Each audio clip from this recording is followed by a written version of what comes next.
Welcome to Germany vs. USA, and today we're going to talk about Italian stereotypes. Skeezy. Skeezy.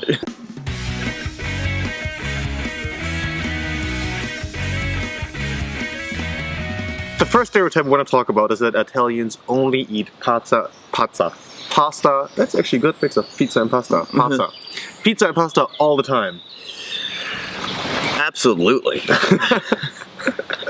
If they're not smoking a cigarette or drinking a glass of red wine, they're probably eating spaghetti. Or praying. Or praying. No, but I think the pasta stereotype is fairly true. I spent half a year in Italy studying, and Italians do eat a lot of pasta. Pizza, a lot less. More like for, I guess, only on certain occasions, I guess. Yeah, and it won't be cut either. So you'll get like the whole pie, and then you won't have the American pizza cutter. No. So you're like, okay. Yeah. But yeah, I think it's a true stereotype, but they do have some really amazing pasta. However, I had some really bad lasagna in Milan. We're Milan. Had some really bad lasagna in Milan. But other than that, I've had excellent food in Italy. Yes, amazing food in Italy. Besides pasta and pizza, there's a lot more to eat in Italy. The Mafia is real and very dangerous. It's also really dangerous. Italy's always struggled with being a little corrupt. And when I say a little corrupt, I mean they're very corrupt. And the Mafia, the underground is there, but it's so blown up and blown out of proportion in like the American culture. You think of like the movies like Godfellas, Godfather and Goodfellas. Goodfellas, yeah. Yeah, and then like Tony Soprano and The Sopranos. There's a lot. I mean, we are fascinated by the Mafia, and of course, there's the Mafia in the United States. Like in the area of New Jersey, you have a lot of Italians, right? Yeah, in New York, New Jersey. But I think Sicily, I always think, when I really think of like the Mafia, I think of like Sicily and how that's just controlled differently than the rest of Italy. I think it's a regional thing. In generally, Italy, you can't really compare the northern part of Italy to the southern part of Italy. It's very different. And what's the adjective for mafia? Mafiotic? Mafiotic? Does that work? You might have just invented a word there. Good. The mafiotic structures you would rather see in the south of Italy, like around Sicily, south of Naples, the Cosa Nostra, the Gomorrah. So, and in the north of Italy, I don't think it's that widespread. And then also like northern Italy, like the people living in northern Italy, they're kind of looking down on the people of southern Italy a little bit. Also because of, I guess, the tendency of corruption and the mafia being present. Yeah, I would be really fascinated. I've never been to Sicily. I've been to both northern and southern Italy, but I would love to go to Sicily and just, maybe get a favor I can't refuse. Make an offer I can't refuse, rather. The next stereotype is that the Italian coffee culture is amazing. It's the world's best. And I think I'll have to agree. Like the coffee I've had there. And the thing is, like, if you order in Italy, if you order like vorrei un caffè, if you order a coffee, un caffè, it actually means espresso. Yeah, and I agree with this stereotype too. I think it's the world's best. It reminds me of some Italian friends of mine when we were actually living in southern Germany. Fabio. Fabio and Claudio, and we would have breaks, and we would actually go back to the Wohnheim, and they would make espresso. Like on the mocha machines where they actually with like the pressure that the steam. It was awesome. Like no one else had it in our little like student dorm. And so this excellent coffee. And it's very cheap. Like if you go to an Italian bar, like you can have a coffee al bar, which means you're not actually sitting down, you're just drinking a coffee at the bar. It's like an espresso costs like 90 cents, €1, perhaps €1.10, depending on where you are. Literally, it's very, very cheap, and they're very strong. It's like, and it also goes back to the Mafia stereotype, because you always see the mob bosses taking like the espresso drink, talking and drinking. They probably drink a ristretto. Ristretto is actually like it's even more intense than an espresso. So that's like the really strongest thing that you is it mixed with crack? Probably. And like human blood, I don't know. Something. But also, I forget, the coffee culture in Portugal, let's just as a side note, is also amazing. Like I visited Portugal last year. It's just right up there with the Italian coffee culture. I was impressed. Now, Italy, world's best. The Italians are greasy and skeezy.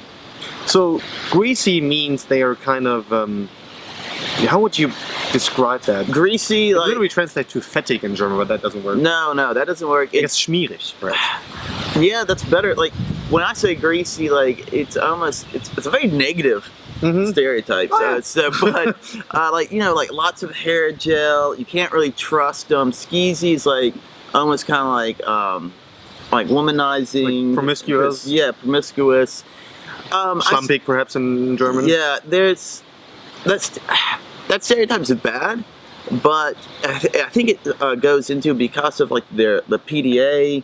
And, Public display of affection. Right, and then just in general, like when they're wearing their matching tracksuits or pop collars. Or anything a little tighter. Just something real tight. Like Americans will poke fun at that. But overall, I think that's just too broad of a stereotype. I've met some really great Italians, have some really good Italian friends, so I'm going to say no, not all of them are greasy and skeezy. But not all of them.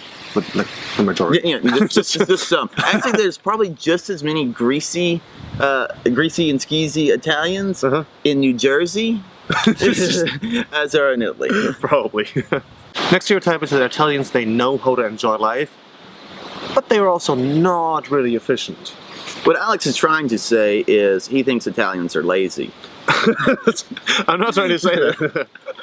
No, the Italians, like it's almost like the French or like in Spain, where you have just a more relaxed way of life. I guess balance. Yeah, it's more balanced, but in Italy they also run into a lot of inefficiencies.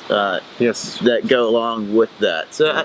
I mean, when I was studying, I had to deal with the bureaucracy a lot at the university, and yeah, that was really tough. Like people being on strike or getting like your social security number literally took me ages, and a lot of my nerves and probably hair that I lost at that time. Just left in Italy. Yeah, it's all in Italy. Thank you, Italy. But if you want to relax, it's good. Which is fine. Yeah. Italian men love the mamma. And that is a true stereotype. There's an actual term for Italian men who will stay with their family or with their mom forever. It's called mamone. And the German term of that would be Muttersöhnchen. So it's just like mother's boy. Yeah, mother's boy basically. Yeah. And it's true, Italian guys especially, but also women, they tend to stay with their families or their moms until they're like 30, 35, sometimes even 40. They marry relatively late, I would say. This is all generalizing, but that's a stereotype at least. And that basically there's like a smooth transition from being taken care of by their moms, getting married, and then actually moving into their wife's house then, or like moving in with their wife. So they never really get to, like, a lot of them never really get to like live alone. I mean, they're always being taken care of by her mama or her soon-to-be wife, I guess. If I could figure out how to live rent-free or mortgage-free until I was 40, I'd probably do it too. That's the thing. And the thing is, like, it's also super expensive, and especially like in Italy, like the rents are not cheap. So it's just also like often there's no other solution than actually staying with your family. But then I think they also enjoy being taken care of, laundry, food, and that's just how they are. So next stereotype is that Italian women are hot and all men are metrosexuals. What do you think about that, Jim? Italian women are very pretty. Yeah, I'm gonna agree with that, and you do get, I'd say, a higher ratio of like stylish men in Italy than other places. So I'm gonna go with that's a very true stereotype. They'll just pay more attention to their, I guess, their appearance. Yeah, they pay a little more attention to appearance and a lot of pretty. Wait, what was the prime minister? The prime minister of Italy a couple years back got in trouble because he was enjoying too many pretty Italian women. That would be Silvio Berlusconi. Yeah, and he had a quote out. It was just so great. He's like, "It's not my fault. God filled the world with beautiful women." Yeah. Well, the other thing is that he also enjoyed women who were underage. So that's the. Oh, really? Yeah, I did not know that. Well. Wow. Okay. There you go, Italy. That. God probably was. Sorry, allegedly. Allegedly. Okay. Whoa, I did not know that. Well, there you go. Italians are hot-tempered and very animated. Yes. When I learned Italian, and when I had like 4 weeks of intensive language class before I started studying in Siena in Tuscany, and so we had like cultural classes, and we actually had 6 hours of just learning Italian gestures. So there's actually like there's specific like this, for example, like depending on where you are in Italy, but this means actually that the food that you just had was good.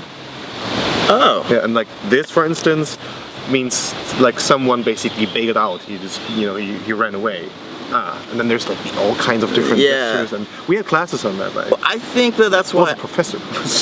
Go ahead, sorry. Well, I was just gonna say, I think that's why I got along so well with the Italians when we were studying, because I'm also very animated and speak with my hands, and Claudia and Fabio and I, like we couldn't really understand each other, but we were just it worked, gesturing it out. So and so yeah, I think that's true. Temper wise, yes, hot heads, but they're really good. Like they're not like mean or anything. No, unless just emotional. I guess. Just beware of a blue-eyed Italian. They'll have a temper on them. And the last stereotype, family matters. And that is very true. Very, very true. The one thing though is, I think, at least the German stereotype of Italian families is that they are fairly big, and you will think of like a nice, I guess, like evening, a huge table, a bunch of like family members sitting together, like children running around. The thing is though, like Italy has had a lot of issue with their birth rate. Yeah, the death rate's higher right now. I think so. So the birth rate is like the lowest in Europe actually. So Italians do not get a lot of children at this point, which is a big issue. But I mean, I guess the core message is like family is like the family strength. Well, it thinks because like with uncles and aunts and cousins and nephews and grandparents, great grandparents, like the Italians, they keep everyone close in their family. So when you think like the big dinners and the big family gatherings, they make a point to keep that going. Yeah, and I think it's a very good thing. So that's the stereotypes in Italians. There's one thing I really want to mention, because I've had an amazing time in Italy, and before I went, I guess I was kind of influenced by Italian stereotypes. And I was like overwhelmed how friendly and helpful Italians were when I spent my time there. How much time they would take, like to actually help me understand, speaking Italian, speaking slow. And so yeah, I love Italy, and it's my favorite country in Europe. I've had very, very positive experiences in Italy as well. Except the lasagna in Milan. Except the lasagna in Milan. Still there about that? The north, Americans run into the problem where like, oh, we need to go to Rome, Venice, Florence. There's way more, just like in every country, but like the north of Italy is gorgeous when you're up in the mountains, and I've also found they're very friendly and helpful when you need it. So. There you go. Allora, ci vediamo dopo. Y'all take it easy. Cheers. Pack it up, son, bring it on home. Drag your feet and hang your head all you want.